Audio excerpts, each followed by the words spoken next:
Greetings, everyone. This is Rock and Roll Spot Convention with the Weekly Comic Book Roundup. We've gotten most of the way through the roundup already, so let's kick things off, starting with Ghost Rider number 14. Where we left off, Johnny Blaze and Talia Warroad were investigating various supernatural phenomena that have been occurring. Most recently, they've been following a trail of destruction, and survivors of it seem to indicate, the survivor account seems to indicate that the destruction was caused by Ghost Rider. But not Johnny Blaze, because he wasn't in town. It couldn't have been him. He and former FBI agent Warroad could, corroborate that he wasn't there at the time that these attacks happened. Further investigation led to discovering an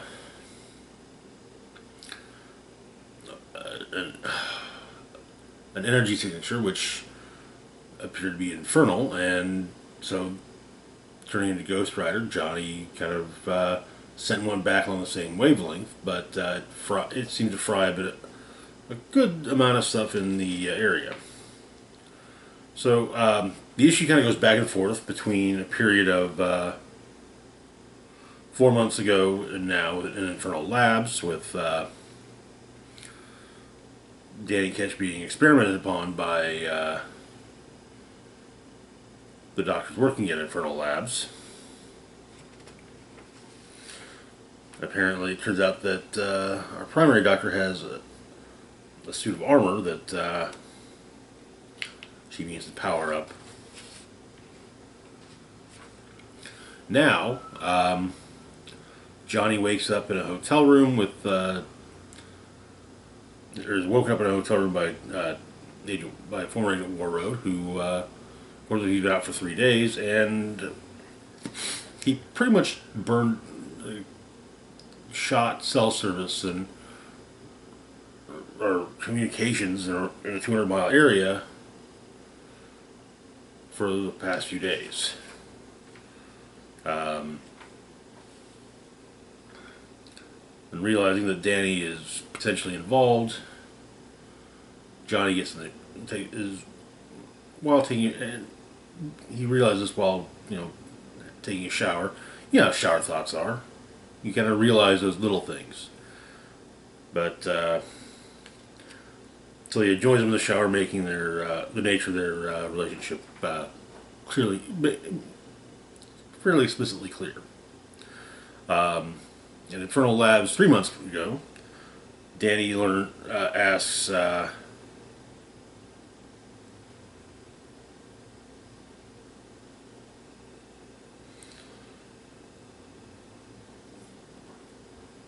the scientist in charge about her brother, who had been possessed by a demon. She tells the story. This apparently happened while she was in med school.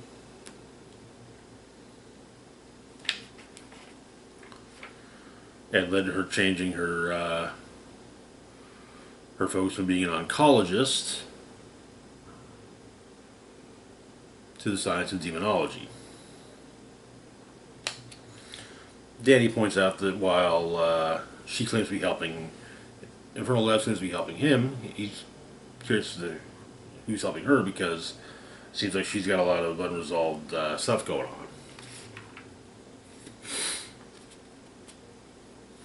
on.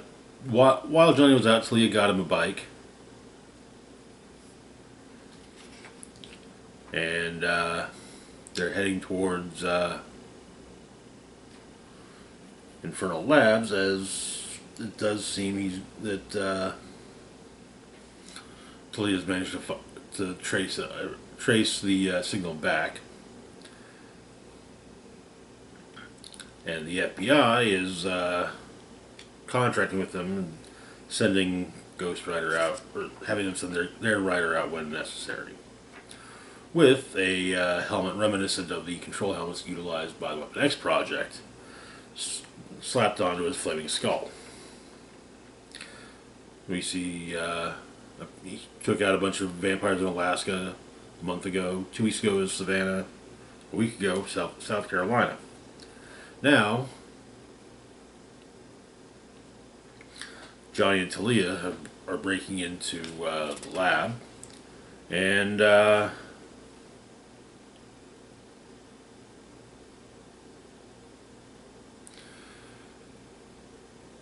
armor that is being worked on is the order is given to inhabit with the power of the spirit and open the gates of hell. And that is where our A story is. We got a backup story featuring what is Teguki from Tiger Division. In Santa Cruz, a bunch of people walked into the ocean, and a week later, their bodies are washing up on shore. Johnny Blaze is investigating, as is Teguki. Blaze is apparently staying in the same motel. Him and Teguki, he convinces Teguki to tell him what's going on. Apparently, the spirit in question is that of a man named Ridley Fisher. Lived in Seoul 20 years previously, but Santa Ana was his home. He was another tough criminal for Tiger Division to catch.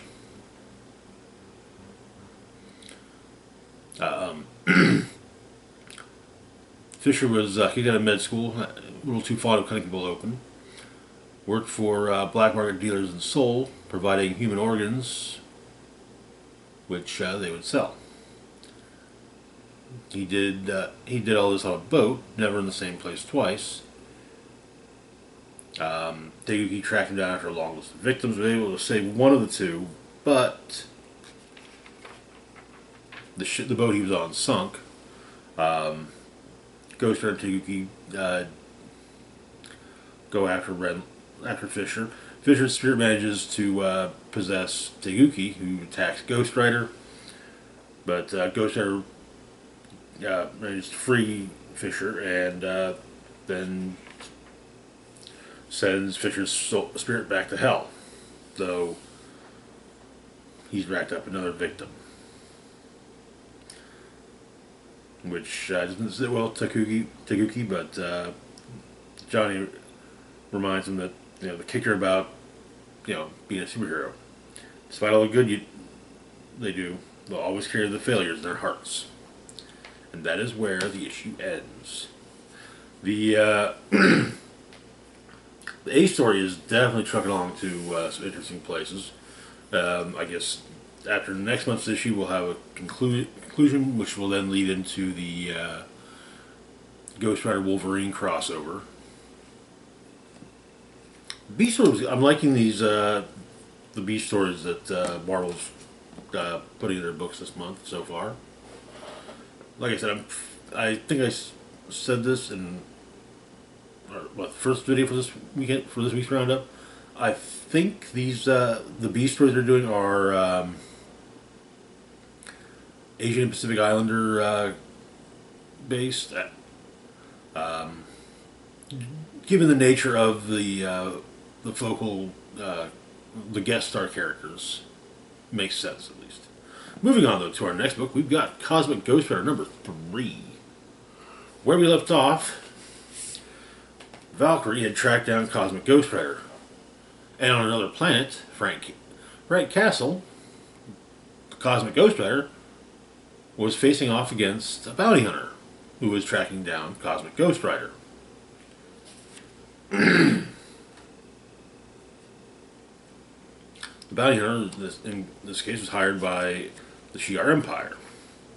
So, Valkyrie deals with the Cosmic Ghost Rider she's encountered, but something goes wrong. His flames are gone.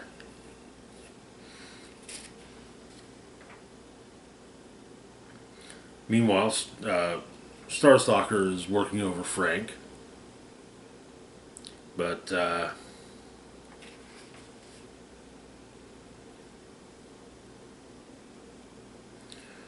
for a second, Frank's able to. He's got some of the power back, but not fully change. He manages to get Starstalker off of Excel, and the other Rider and Valkyrie duke it out elsewhere, with the other Rider, though the other Rider gets shot, and it actually do damage to the armor.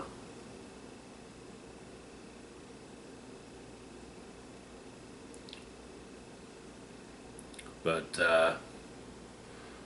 the other Rider opens the airlock in the orbital casino they're in,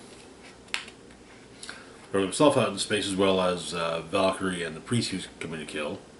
Valkyrie manages to save herself and the priest, and reseal the airlock. Frank escapes from Starstalker, whose winged companion points out that there seems to be something off with Cosmic Ghost Rider's power. The power cosmic is a infinite well of energy, and yet he can't seem to activate it. But his fuel consumption, the fuel consumption of his bike, is going to be a bit high, and there aren't that many refueling stations nearby.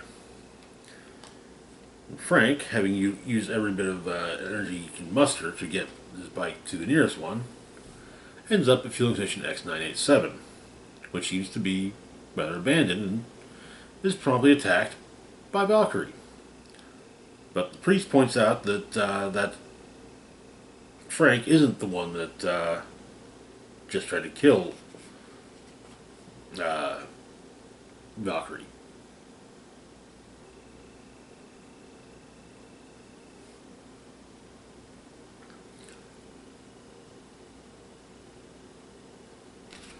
But Valkyrie explains she can see when someone's death is imminent. It seems Frank's is imminent, while Excel and the priest, theirs aren't so much. But then something is happening with the other Rider, and whatever's happening with him is also happening with Frank. And that is where the issue ends. Definitely getting interesting. I'm hoping we resolve the whole thing with who this other Cosmic Ghost Rider is quickly, and maybe hopefully Frank gets his Cosmic Ghost Rider Juju back, and goes back to being the spirit of vengeance of the spaceways. Moving on, though, to our next book, and our last Marvel book for the week, we've got Miracleman: The Silver Age, number 5. Where we left off, Dickie Dauntless was thinking about what he learned of his past, and also who he wants to be, while also being plagued by nightmares of Kid Miracleman, the Miracleman sidekick who went homicidally crazy. So, Dickie has left Caxton House, going back to base camp in the Himalayas, and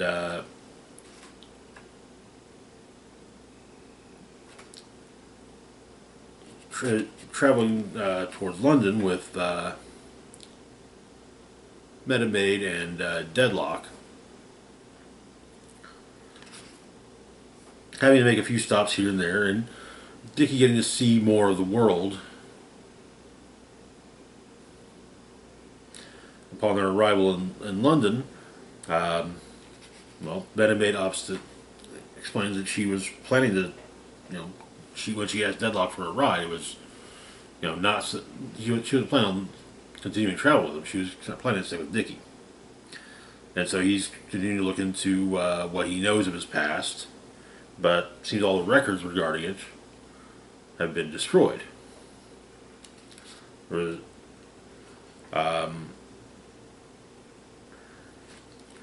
Metamaid gets some information, and they head north. On the train ride, Dickie has a dream of the Joyful House.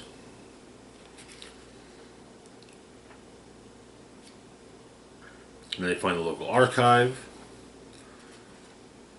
and Metame is able to glean through the information on the microfilm, including that Joyful House still exists. Dickie and Metame break in, and while the place is abandoned, Dickie is seeing phantoms and seems to be surrounded by them, eventually passing out on the floor. We have a backup story, Y, Part 2. Miracleman is trying to figure out how to help Dickie, and potentially speaking, perhaps earn Dickie's forgiveness for the advance he made towards him earlier in the series. And we get appears to be a reprint, at least designed as a reprinted Young Marbleman comic, wherein young Marbleman faces off against young Gargunza, having defeated young Gargunza's uncle Gargunza.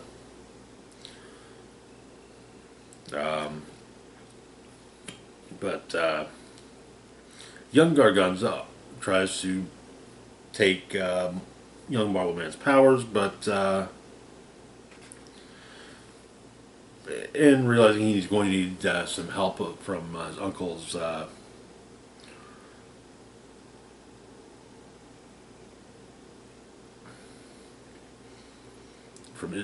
research, he goes to the jail his uncle's being kept in to glean the information of where to find it, staging an almost breakout, but with a gas attack and leaving his uncle in there.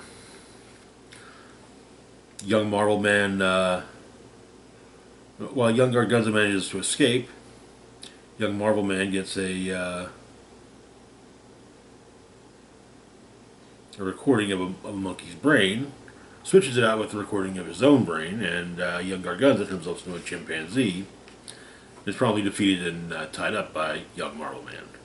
Though Marbleman is in the prison, Miracleman is just as clueless as he was before. And begins to search anew. And that is where the issue ends. This is definitely one of the more interesting books we're reading currently. Looking forward to seeing how the whole thing plays out. I can't remember. I know, as I recall, this is supposed to be a limited series, but I can't remember how many issues it's supposed to be. But so far, I'm curious to see what it's building towards. Moving on to our last book for the moment, we have Nocterra, number 14. Nocterra being back on a actually monthly schedule. That's a nice thing.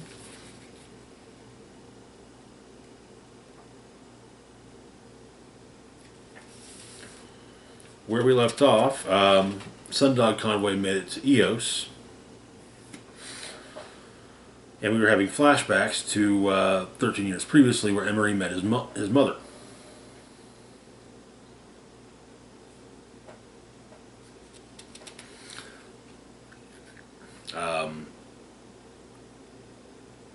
In the present, Sundog Convoy talks to the residents of Eos, who appear to be giant beings of light.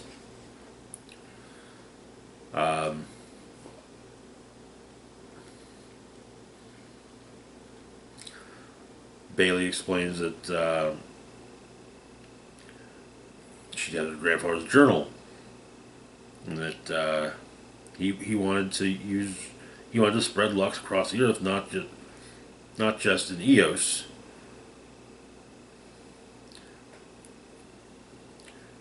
And so it turns out that Bailey's grandfather, Augustus, is who Eos's AI is modeled after.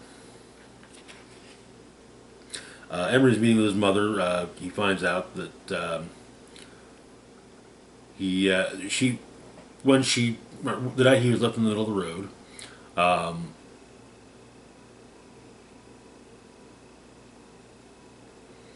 she was buying drugs that she thought was medications to help her with her issues, but the person she was buying from had someone take her car and or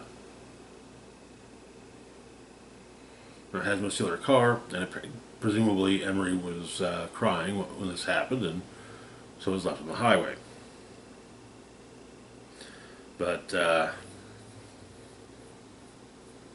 Emery says he's going to keep coming to see her, fix her lights. In the present, Bailey uploads the equation into a computer, one of the ES computers, basically to run a simulation of it, but it crashes the whole system, which allows, and there's no Lux anywhere then, which allows Nox to get closer and end up taking Earth.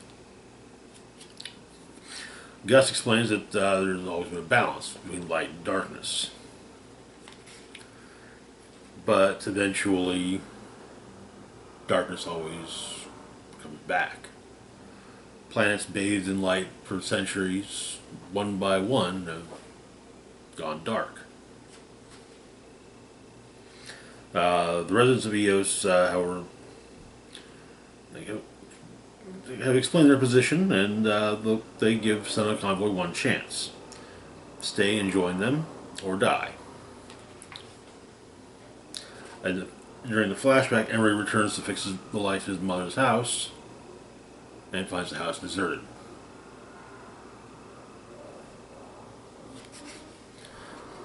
And the issue ends in the present, however,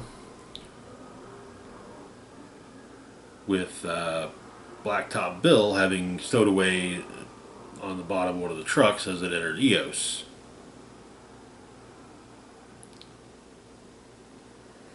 And making his presence known. And according to the book, back in the book, we're getting another issue next month, so we'll see where this leads. And I'm loving the book. It's an interesting take on things. I like the fact it's genre wise, because it's kind of horror, but it's going just kind of everywhere in all manner of other directions too, and in a way that works. Anyway, that's going to do it for now. As always, feel free to like, share, and subscribe. Links to the giveaway launch video, as well as my Facebook, Twitter, Patreon, and PayPal, can be found in the description box down below. This is Rock and Roll Spock signing off, saying, live long and rock hard.